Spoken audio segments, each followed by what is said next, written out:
can't do that test. They'll throw you right out of the car. So I only have to do that. K-turn, I will explain to you on the board. K-turn is like a U-turn, but you can't just whip a U-turn. You got to go across the road, back like that. You have to do it in steps. It's a U-turn, but in steps. So I'm going to tell you about that, step by step, detail by detail. Parallel parking, I cannot show you everything on board with parallel parking. I will show you some things so you know what they require, but I can't be very detailed of parallel parking, because that's something you really have to be in a car to understand it. You have to be in a car to understand it, and but I'll give you some of the basics so you know what they require. That should bring us to our break at about 1 o'clock. When we come back from our break, I'm going to have a couple little movies set up for you. One is about seatbelts, how to put a seatbelt on properly. It shows you what happens to your body if you don't put a seatbelt on properly, you get into a little accident. How to put a baby seat in a car correctly and legally, safely. Safe driving tips. I have another one where you're going to actually be driving a car down the street. You're going to be getting into this car, and they show you maybe 15 seconds in a row, and they ask you questions about it. Who's in front of you, who's in the mirror behind you, were there children over there, what's the traffic light at the corner, what's the speed limit sign, all kinds of different questions. So it kind of teaches you to look everywhere when you drive, not just look in front of you. You should be aware of everything around the car. After that, I'm going to tell you about bus lanes. There's a lot of people that have seen bus lanes, but they know what the rules are for them. Can you go in a bus lane? Can you not go in it? So I'm going to talk about that. School bus regulations. A lot of times you have a school bus in front of you on this test, and if you have to know what to do. If the yellow lights flash or if the red lights flash, different color lights mean different things.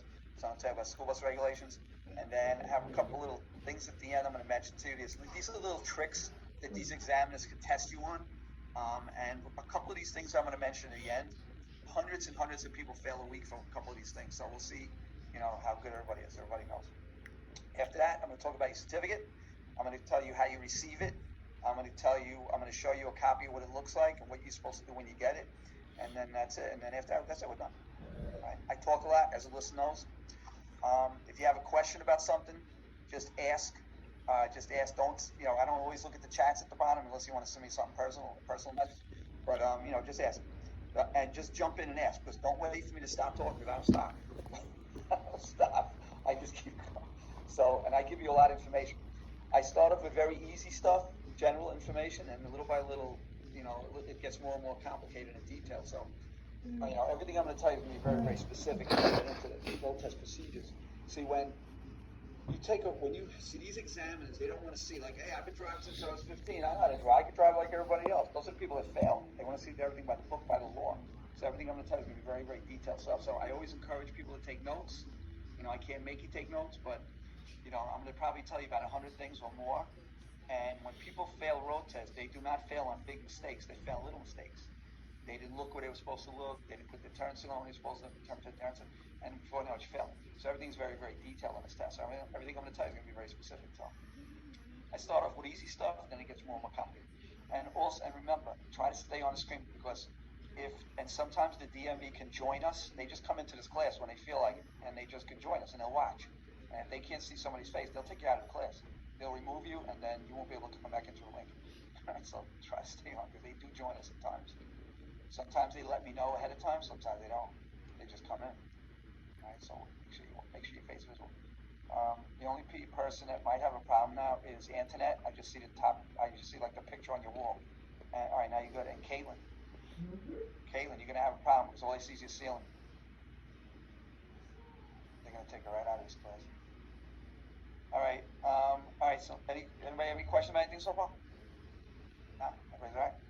And again, right now I shut everybody's microphone off. If you my last name is B-A-L. It's not I. Oh, hold on a minute. Let me see. Hold on. It's L. Oh, yes. Okay. I'll correct it. They have it incorrect on my sheet here. Oh, okay. Hold on. I'm going to change it. I'll change it.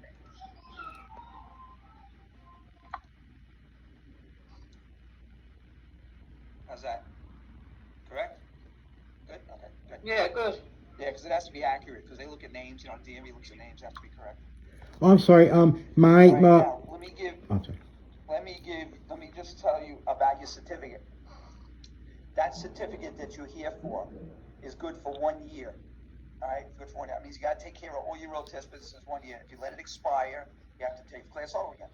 On the front of the certificate, right above where you sign it, it's going to say this certificate expires 1 year after issuance date, and you have to stamp today's date on it. Hold on a minute, Caitlin. You have to stay on that screen.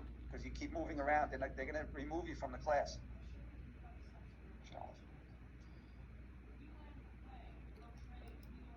All right. Hello. I'm sorry. I would like to ask you a question. Go ahead, Tosha. Okay. The thing is that because I went to the DMV, right? And I had to change my last. I had went to the DMV. Yeah. Can you hear me? Your microphone's like very like muffled, but I can hear you. Talk slow. Okay. I had went to the DMV. Yeah. I believe it was like in the summer. Because I had changed my last name because I recently just got married, and Right. so but I changed my last name, but because I still have my old ID and the last name is Cornegay.